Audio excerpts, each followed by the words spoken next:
Assalamualaikum warahmatullahi wabarakatuh.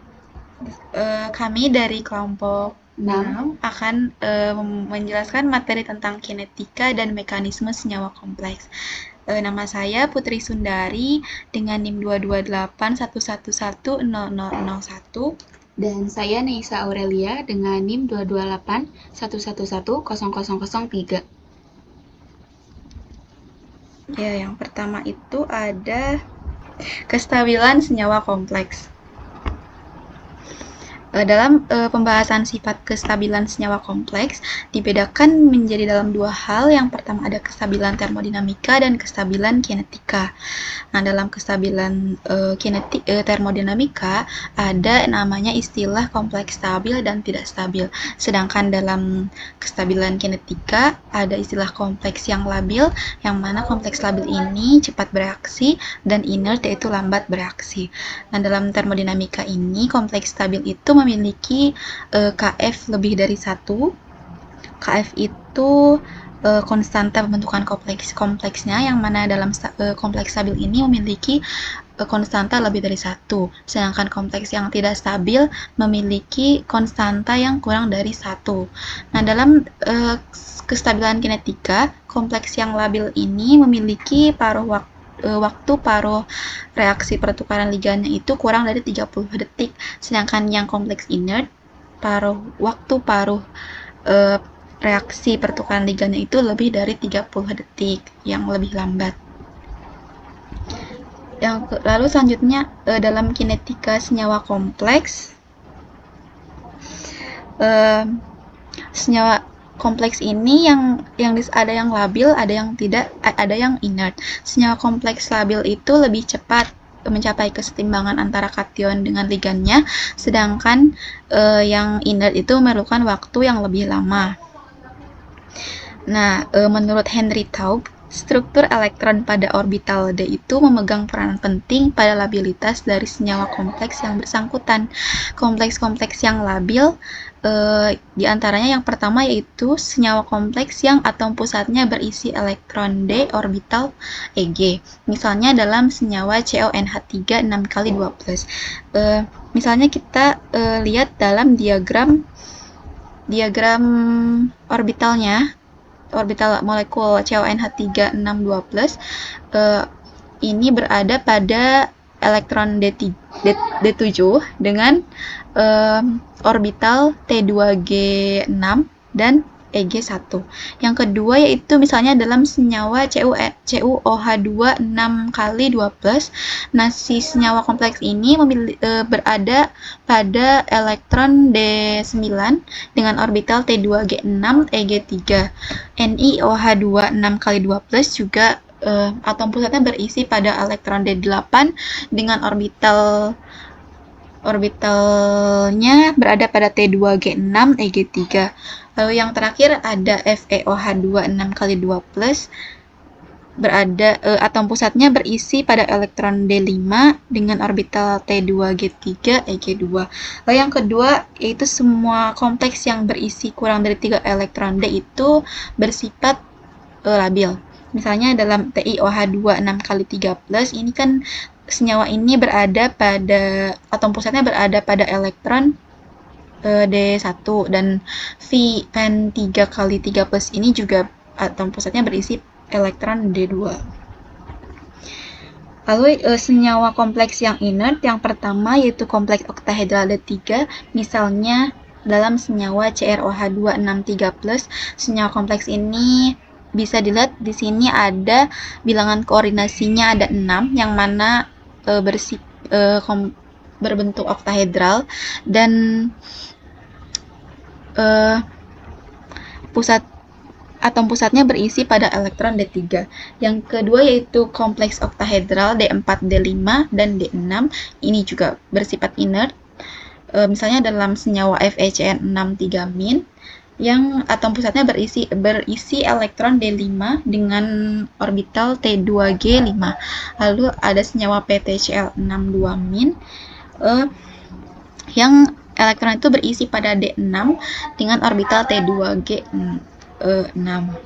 Nah, senyawa-senyawa yang barusan disebut itu merupakan senyawa kompleks yang inert atau bereaksi lambat.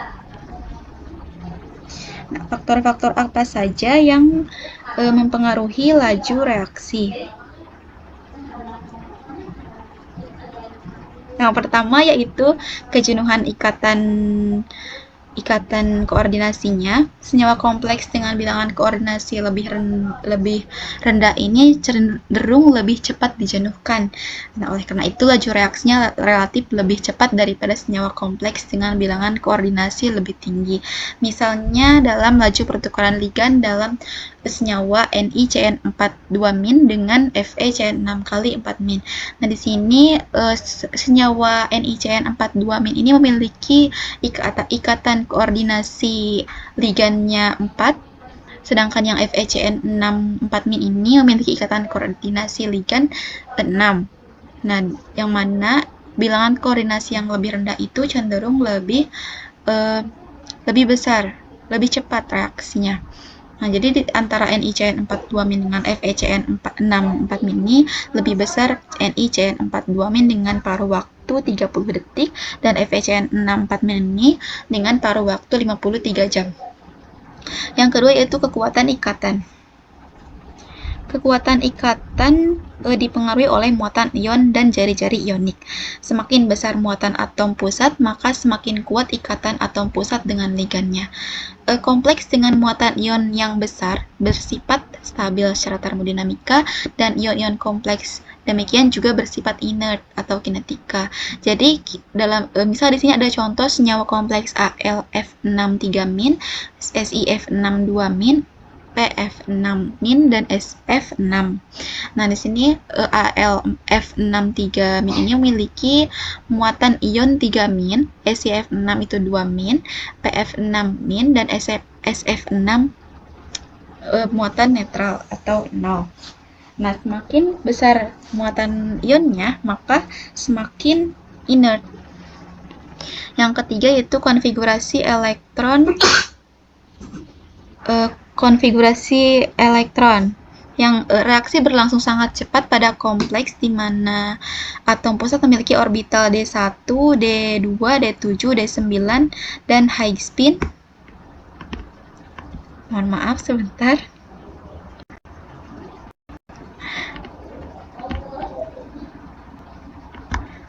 Dan high spin d4. Nah, reaksi D4 serta D6. Reaksi berlangsung lambat terjadi pada konfigurasi elektron D3 serta low spin D4, D6 dan laju moderat pada konfigurasi D3.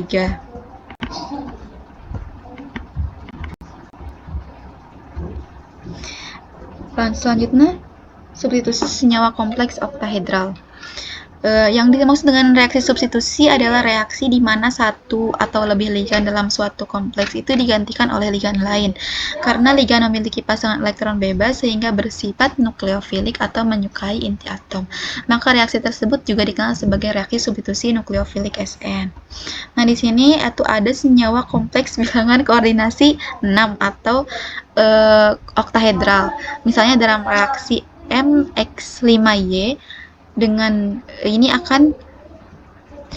Z ini merupakan ligan Z ini merupakan gugus tersingkir, Z ini merupakan gugus penyingkir dan ligan Y ini merupakan gugus tersingkir. Di sini 5Y ini si Z ini bergabung dengan senyawa kompleksnya dan si ligan Y ini cenderung lebih memilih melepas si senyawa kompleks tersebut dan si Z-nya itu yang menggantikan si Z itu menggantikan ligan Y-nya.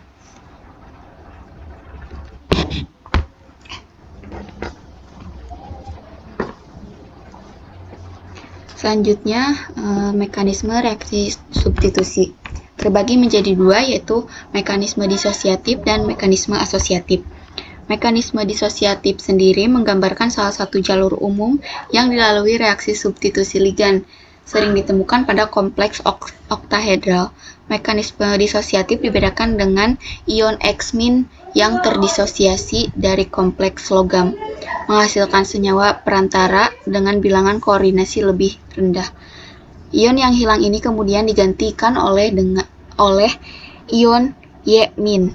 berbeda dengan kompleks asosiatif yang berbentuk kompleks X-min, Y-min, dan logam sebelum ikatan logam dengan ion X diputus. Dalam mekanisme disosiatif, kompleks biasanya mempunyai koordinasi penuh dengan 18 elektron atau lebih, meskipun sebagian besar oktahedral terdisosiasi, tetapi tidak semuanya demikian. Kompleks logam bersifat labil atau inert tergantung pada seberapa mudah reaksi tersebut berlangsung. Senyawa yang labil akan mengalami reaksi dengan laju substitusi yang relatif tinggi. Kebalikan dari labil adalah inert, suatu istilah yang menggambarkan kompleks logam yang reaksinya lambat. Berikut ini merupakan faktor-faktor inert. Yang pertama itu ukuran. Ion logam yang lebih kecil cenderung akan lebih inert karena ligan terikat lebih erat. Kemudian yang kedua adalah muatan pada logam. Semakin besar muatan ion logam dalam suatu kompleks, maka akan semakin besar pula kecenderungan kompleks tersebut menjadi inert. Kemudian yang ketiga, dekonfigurasi elektron. Pada geometri oktahedral, elektron D memiliki orbital T2G dan EG yang berarti orbital 5D tidak berada pada tingkat energi yang sama. Jumlah elektron D dapat memprediksi apakah kompleks logam berperilaku inert atau lebih seperti pada tabel. Setiap konfigurasi elektron bersifat labil atau inert akibat terisi sebagian orbital yang bersangkutan.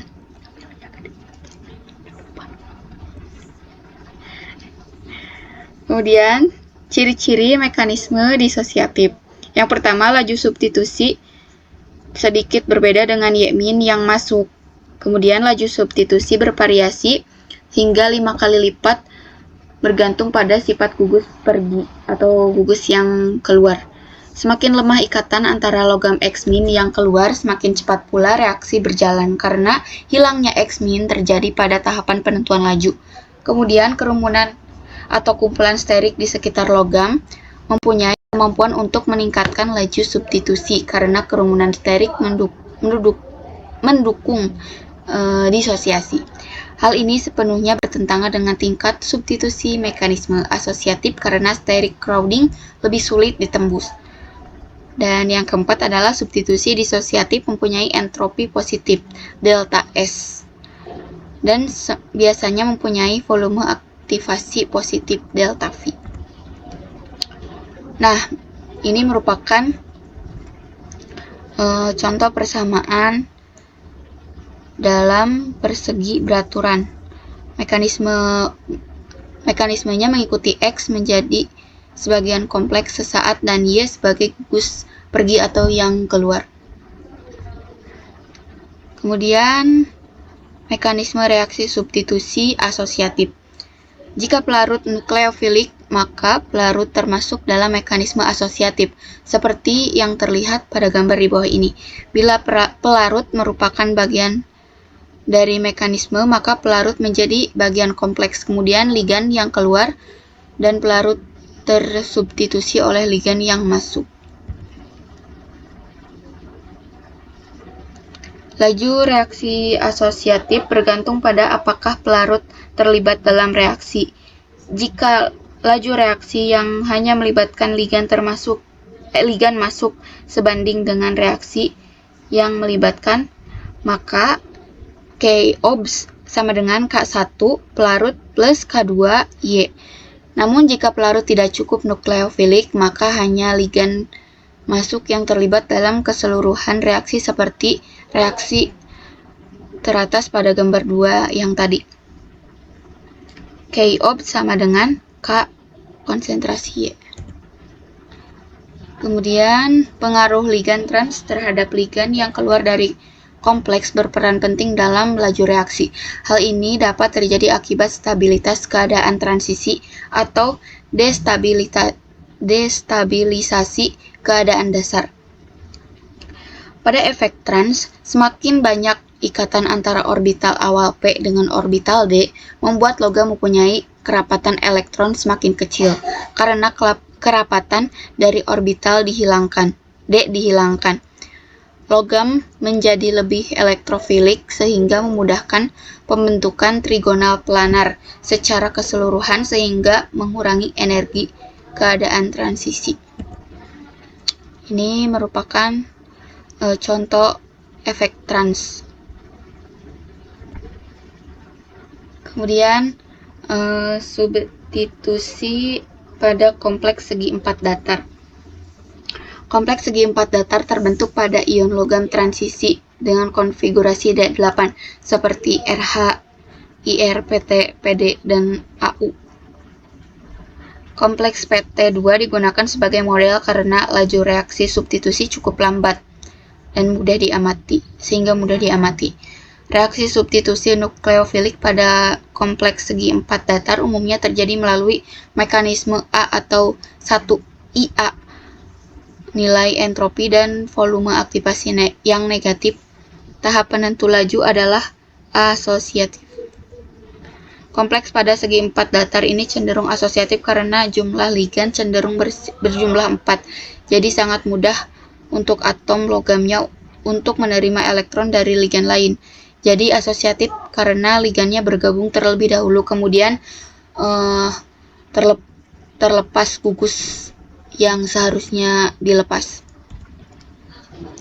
Berikut ini merupakan substitusi reaksi kompleks segi empat datar dari ion logam dengan 8 elektron D16E. Nah, bentuk ini dimasuki oleh solvent menghasilkan seperti ini. Kemudian min X-nya itu tereksitasi atau keluar menghasilkan seperti ini. Kemudian Y-nya masuk menghasilkan seperti ini dan seterusnya. Kemudian substitusi pada kompleks PT2 segi 4 datar stereoretentif. Nah, ini merupakan contohnya. Jika kompleks trans, maka akan menghasilkan trans pula kompleks. Begitupun juga dengan kompleks cis akan menghasilkan cis pula. Substitusi kompleks segi 4 datar. Ukuran substitusi ligan berpengaruh pada produk yang dihasilkan. Jika NH3 terlebih dahulu masuk, kemudian NO diikuti dengan NO2, maka diperoleh produk cis. Tetapi jika urutan substitusi plus NO2 atau NO2 masuk terlebih dahulu, kemudian masuk NH3, maka akan diperoleh trans. Kemudian proses transfer elektron terbagi menjadi dua, yaitu mekanisme pada reaksi redox inner sphere dan mekanisme outer sphere. Reaksi redox melibatkan transfer elektron dapat dimonitori menggunakan jejak isotopnya. Kemudian transfer elektron juga dapat diamati melalui kajian perubahan aktivasi optik. Mekanisme inner sphere terjadi melalui ikatan kovalen ligan jembatan. Sedangkan outer sphere transfer elektron terjadi tanpa pembentukan ikatan kovalen antara pereaksi. Mekanisme reaksi redox inner sphere.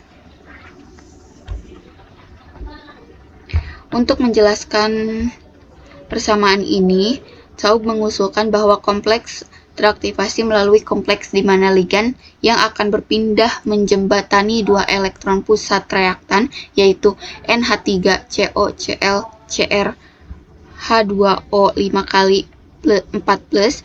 Jadi Cl berfungsi sebagai kabel atau penghubung untuk perpindahan elektron dari Cr2 ke CO3. Sehingga masing-masing perubahan menjadi Cr3 ke CO2. Setelah terjadi perpindahan elektron, jari-jari Cr mengecil karena muatan positif bertambah. Sebaliknya, CO membesar karena muatan positif berkurang. Akibatnya, daya tarik CR3 terhadap ligan Cl lebih besar dibandingkan daya tarik CO2 terhadap ligan Cl-, dan setelah ikatan putus, Cl- terikat oleh CR3. Kemudian, syarat terjadinya mekanisme inner pair yaitu oksidator memiliki salah satu ligan yang mampu mengikat kedua ion logam secara bersamaan. Kemudian reduktor bersifat substitusi labil dan salah satu ligannya dalat diganti menjadi ligan jembatan. Terjadi pada reaksi redoks substitusi lembam atau inert. Kemudian proses transfer elektron yang kedua adalah outer pair. Dalam mekanisme ini hanya terjadi perpindahan elektron dan tidak disertai dengan perpindahan ligan, sehingga dikenal juga sebagai mekanisme perpindahan elektron. Mekanisme ini terjadi dalam reaksi antara dua kompleks yang inert. Contohnya persamaan berikut ini. Karena kedua kompleks bersifat inert, maka pelepasan berlangsung lambat. Adapun elektron dapat berpindah dengan sangat cepat, jauh lebih cepat dari perpindahan ligan. Oleh karena itu, tidak mungkin terjadi kompleks teraktivasi jembatan ligan. Terima kasih.